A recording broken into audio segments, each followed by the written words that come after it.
On February 13th, Cobra Kai Season 6's story had finally come to a close.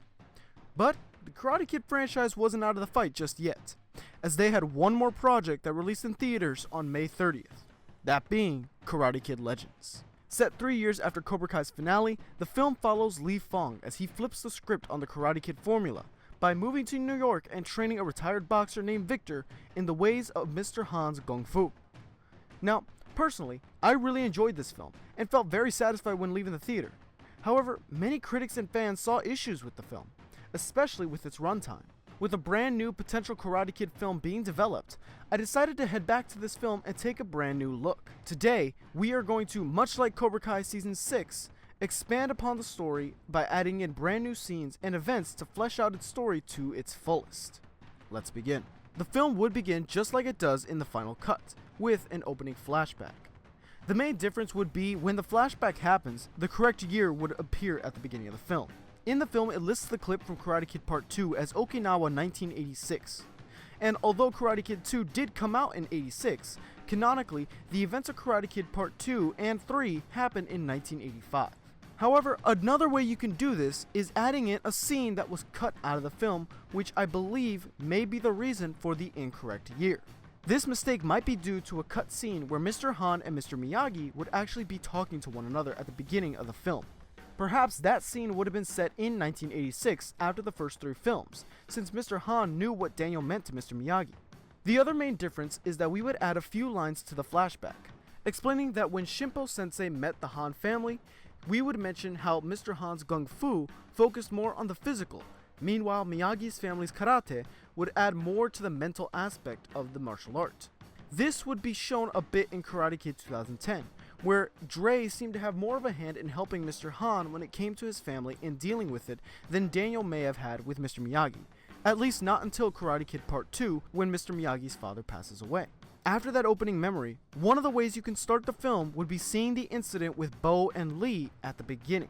Now, I'm not 100% sold on this idea, but this might have helped the film as well in a drastic way.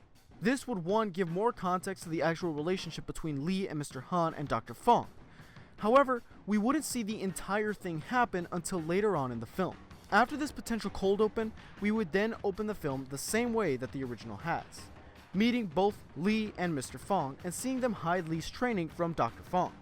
Mr. Han would still talk to Dr. Fong and she would still put her foot down on the move and no more fighting. Lee would still try to confront her and have the same conversation that he does. But instead of jumping to New York, we would get a scene of Lee and Dr. Fong actually saying goodbye to Mr. Han. In the trailers, there was a scene where Mr. Han was talking to Lee about what was going on in the situation.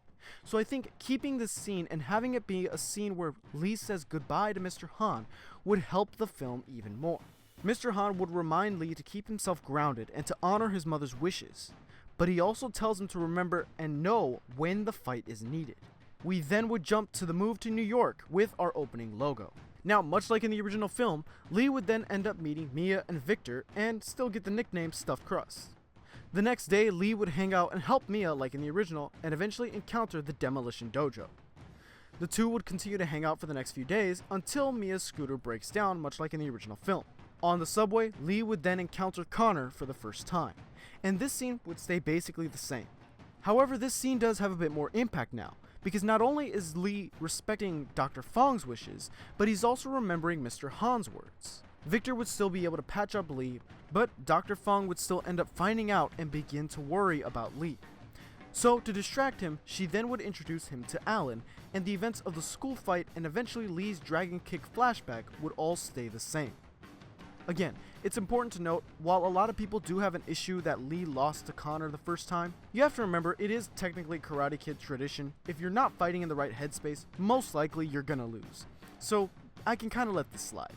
We then would add a scene where Lee tries to fix Mia's scooter, only I would have a small line for Lee where he mutters a thank you to Mr. Han for teaching him about motors. This would be because in 2010, Mr. Han worked on cars throughout the film. The alleyway fight would then begin, and it would stay exactly the same, with Lee being able to save Victor from O'Shea's goons. And like in the original, Victor would then ask Lee to train him in Kung Fu. Lee would hesitate and end up calling Mr. Han. Mr. Han would encourage Lee to spread his knowledge and to help others, which ends up leading to Lee and Victor's training scenes. And we get to see that Lee flips the script on the Karate Kid formula and use his own Miyagi ways of teaching to help Victor. And we would continue to add small scenes of Lee taking care of his mother and doing his best to keep his promise by avoiding Connor altogether. After all these training scenes, Lee would eventually have his talk with Victor, where we find out the full story of what happened with him and Bo. This is where we would hear for the first time about Lee's issue of freezing, and he's afraid of doing that again. After this scene, we get a moment where Victor tells him that what helps him in a fight is remembering that he's doing it for Mia. This would end up planting a small seed for Lee later on in the film. Eventually, nothing would change with Mia inviting Lee to the carnival or Alan even helping set him up, but we might add a few more scenes of Lee and Alan preparing to go. At the carnival, Lee would still eventually see Connor with Mia, and he'd back off, until Connor is able to confront the both of them. This is again very similar to another scene that was deleted out of the film, and this would end up pushing Lee even further. He remembers his promise to his mother, and Alan eventually ends up pulling him away after being pushed around by Connor. The night of Victor's fight, Mia and Lee's conversation would still stay the same, telling Lee that she didn't want to make the same mistakes, and the two almost kiss until Victor sees. Unfortunately, Victor's boxing match would have to play out the same way, with Victor getting hit with illegal elbows and Lee beginning to freeze once again. It's important to keep this in mind. Only Victor at this point knows about what happened with Lee in the past. Mia, on the other hand, has no clue that Lee has this issue of freezing out of fear. Victor would then end up being taken to the hospital, and Dr. Fong would of course be upset and disappointed. Meanwhile, Mia is angry and frustrated at Lee for not coming with them. In this, Lee would still try to avoid Connor afterwards. But instead of hanging up on Mr. Han when he calls him, Lee would be the one to call Mr. Han for advice. Lee would begin to blame himself for what happened to Victor, and Mr. Han would try and help him through it, but he can't really do as much as he could from the phone. Mr. Han would then realize that Lee needs help, and he'd prepare to head off to New York off screen. This is similar to another deleted scene that was shown in the trailers, and it was also shown on the special features of the film. Lee would try and visit Victor before Mr. Han actually shows up. Unfortunately, Victor is still currently unconscious.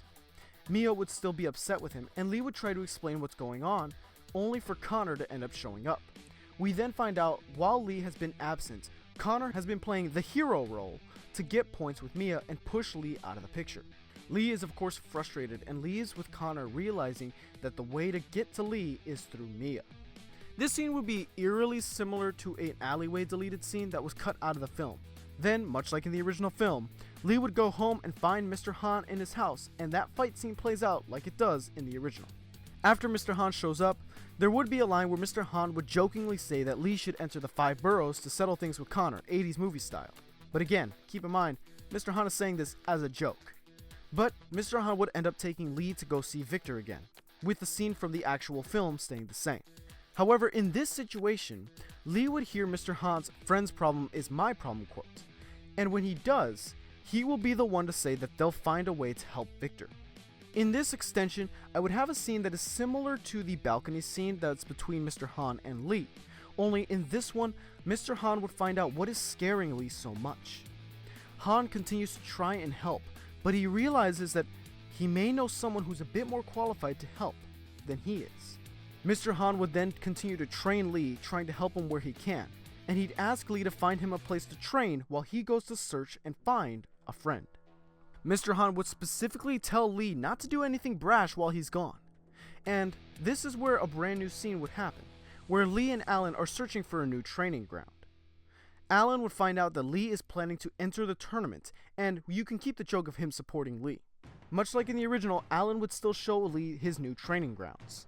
But in their walk to it, they would pass the Demolition Dojo. Connor would be there, and he would begin to mess with Lee, leading him to confronting Connor inside of the dojo.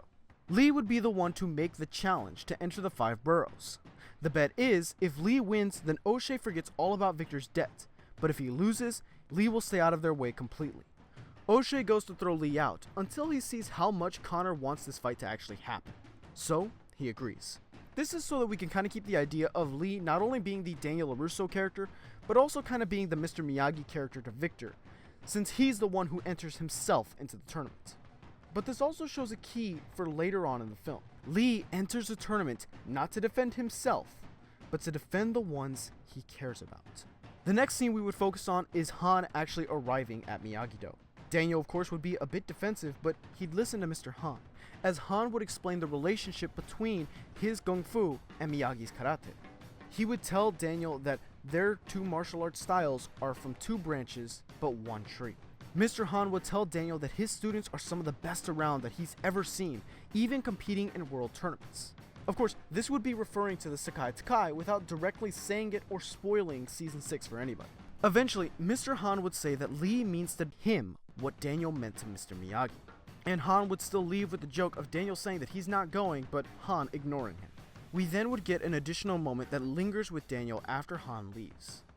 Daniel would find a picture of Mr. Han and Mr. Miyagi, and he would then eventually find the headband going through Mr. Miyagi's stuff, finally realizing what it meant. Two branches, one tree. Daniel would realize that he has experience in what Lee is going through, and he would smile, realizing he's gotta go, as we cut away. We then would cut to a comedic scene where Mr. Han is panicking, realizing that Lee literally took his advice. Mr. Han agrees to train Lee on one condition, that he's not the one that has to tell Dr. Fong. We would then get some training scenes between Mr. Han and Lee, and luckily, Daniel would then join in. Daniel would slowly try and figure out what is going on with Lee, and eventually, we would still keep the line of, let's make a Karate Kid. We'd continue on with our training scenes, as Lee is progressing more and more with his karate training. After one of the training days, Alan would leave the training grounds and eventually run into Connor. Now, Connor would end up hitting and messing with Alan to scare Lee even more, and it does end up pushing Lee to his boiling point. However, what Connor wouldn't know is that as he was messing with Alan, Mia would see the whole thing and begin to realize that Connor is using her to mess with Lee.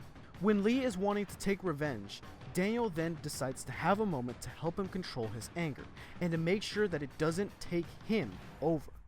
Daniel would use his own experiences from Karate Kid Part 3 of when he was frustrated and at his worst with Mike Barnes to try and help Lee control and manage his anger. After this small moment with Daniel, we then would get the balcony scene with Mr. Han and Lee, which of course leads to Mia and Lee's dinner date. And the two would luckily make up, with Lee telling her why he froze and Mia apologizing for everything. Again, another scene that was deleted from the final cut of the film was Mia actually finding out what happened to Bo, and I decided that this would be a good place to put it in. We then would see the first few fights of the tournament, but extending them a bit, including the fight where Lee ends up being defended by Mr. Han and Daniel. Luckily, after these few first fights, we would continue his training, adding a few more deleted scenes. One of these deleted scenes is going to be after Daniel and Mr. Han protect Lee in the fight. This deleted scene showcases Lee telling everybody what happened, and eventually Dr. Fong joins in. For more context on the actual scene, I highly recommend looking up a lot of these deleted scenes, because they do help the story. But the main point to focus on is going to be Daniel. After Lee is done gushing about what happened, Daniel would then take a moment to take Lee outside and sit on the curb. This is a scene I want to extend, because this is such a powerful moment that you can have between these two characters. Reason being is that Daniel can relate to basically everyone in this situation. Daniel tells Lee that his mother is trying to provide the best for him, and that he can absolutely appreciate what she's doing.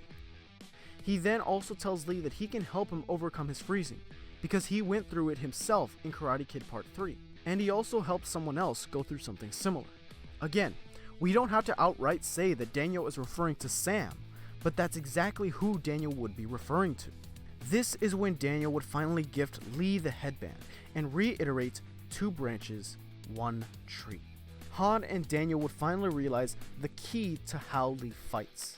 He fights the best when he is fighting for who he cares about and who he loves. This would add to another scene that is kind of in the film and also kind of in the trailers.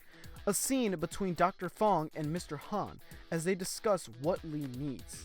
And Mr. Han explicitly tells Dr. Fong that Lee needs his mother by his side. Slowly, Dr. Fong would begin to turn around as the tournament continues on. It is then time to begin working on the tiger trap, and this would stay the same all the way to the final fight. Our training montage would continue and Lee would be taught by Daniel to sweep the leg to trap Connor. And before his final match, Lee would eventually have his moment with Dr. Fong where she shows up to support him. This leads us to our final fight, which would stay basically the same, ending with Lee's victory. Only this time, when Daniel, Mr. Han, Dr. Fong, Mia, Victor, and Alan all run onto the mat and congratulate him, This is when Connor and the Demolition Senseis would try for one more cheap shot fight. Daniel and Mr. Han would take down the Senseis with no issue, but when Connor attacks Lee, he ends up almost going for Mia. However, Lee is able to overcome his fear and not freeze. He steps in and protects Mia, knocking down Connor like in the original. And when Connor is at Lee's mercy, Lee, instead of punching the floor, would then honk Connor's nose. The team celebrates as Demolition Dojo walks off stage, again ending with our freeze frame. And of course, we can keep our final scene of Daniel and Johnny getting a pizza from Victory Pizza, also potentially setting up another film. With all that being said, this is my pitch for extending Karate Kid Legends. Again, I really enjoyed this film personally, and I do hope we can see these characters in the franchise's future. But with all that being said, what did you guys think of my additions to the story? Was it too much? Is there an aspect of the film I forgot about? Are there additions you would have made that maybe I didn't mention? Leave all your comments and thoughts down below, and we will see you all in the next one.